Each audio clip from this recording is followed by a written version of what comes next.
অনেকেই বলে থাকেন যে কয়েল পাখি নাকি লস হয় কয়েল পাখি পালন করে। আমি ওদের উদ্দেশ্যে বলতেছি, কয়েল পাখি কোনো প্রকার লস হবে না। আপনি যদি বেশি পরিসরে কয়েল পাখি ফালেন অথবা বড় করে খামার দেন, একটা খামারে অসুখ হয়, বিভিন্ন রোগ হয়, সেখানে পাখি মারা যায়। দেখেন, ব্যবসা করতে হলে আপনার লস হবে, এটাই বাস্তবতা। লস লাভ দুটোই হবে। আপনি যদি শুধু লাভ করেন তাহলে আপনার সাথে হবে না। আপনার লাভ লস দুটোই ব্যবসার একটা অংশ।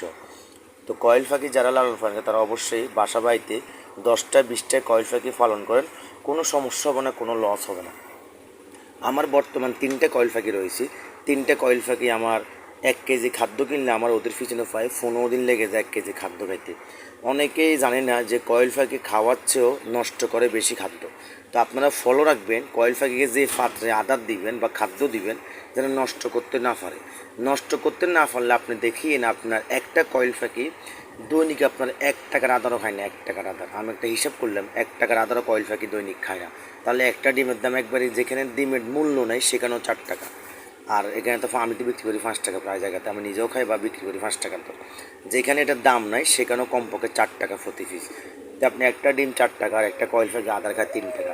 আপনার ফাঁকিটাও আছে, ফাঁকিটা বিক্রি করা যাবে কমপক্ষে 100 টাকা থেকে 110 টাকা, পূর্ণবয়স্ক একটা ফাঁকি, কয়েল পাখি।